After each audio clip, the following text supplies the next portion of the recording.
Well, do you even want me to testify? Do you want me to say how this has impacted me? And my position has been, well, you have an opportunity. The judge has given you that opportunity. It's your choice whether you do or you don't. And only on WHAS 11 News and right here tonight at 6. 19 people are preparing to stand before a judge in southern Indiana, hoping to share their stories about how Jamey Noel's alleged theft and deception have impacted their lives over the months and years. The former sheriff accused of stealing over $4 million from his former fire and EMS company and the sheriff's office in Clark County, Indiana.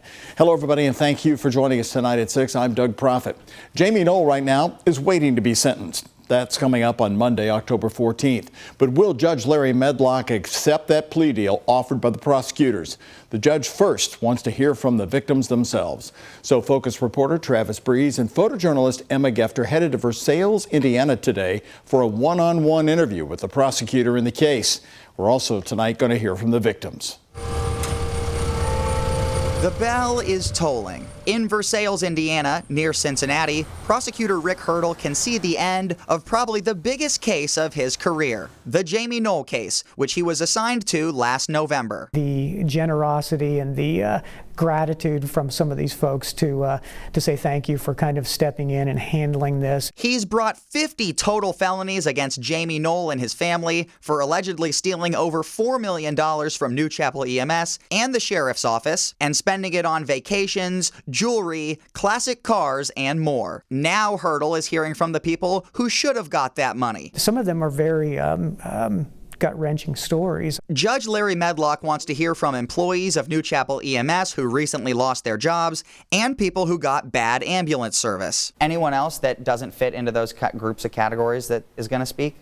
Well, I think there are people who have crossed paths with him in the past, whether it be political situations or whether it be him as sheriff or even him as director of New Chapel. And then there's a couple people who are taxpayers in Clark County. The current plea deal on the table is a 15-year prison sentence and $3 million in restitution for Jamey Noel. While the judge still has not accepted the plea deal and Hertel says Noel is still innocent at this time, he says many of these victims feel that justice is about to be served. Many of them expressed a lot of pleasure sounds bad, but satisfaction that he is going to go to a prison system. Roger Montgomery and Suzanne Davis, two former New Chapel employees, aren't taking any joy in this plea deal. Jamey embarrassed every first responder that's ever worn the uniform or ever will uniform or currently wearing it. They call themselves victims of Jamey Noel for the stress and bad working conditions they say they had at New Chapel. Suzanne is hoping to testify. Yes, he gave me a job, but he also gave me a lot of emotional scars, he and his command staff, because of their uncaring attitude.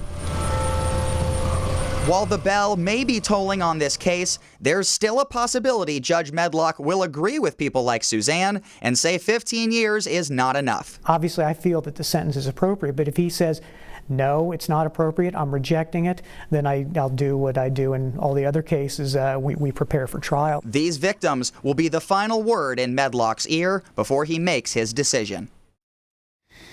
And what an interesting day that's going to be. The judge himself has already declared from the bench, hey, he doesn't operate on the Clark County rules, as he famously said. So, Travis, the Judge Medlock is going to hear from so many people. Could it be possible he gets the gist of this after 5 of the victims? And with so many people on that one day, if it's starting early, will he really make the decision on the sentencing that same day? So to your question about will he get the gist of it after the first 5 people, Prosecutor Hertel said he thinks there's enough variety in the 19 people that the judge is going to want to hear from them.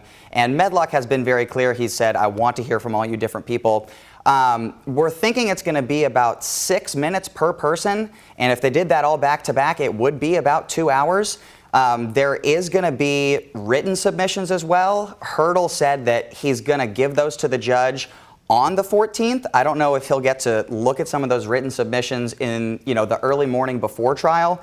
It's a possibility that he might say he needs a few days and give the official order, through the court system. But I think a lot of people are hoping that we get the final answer on the 14th. It's going to be a day of high drama, that's for sure. Thank you very much, Travis.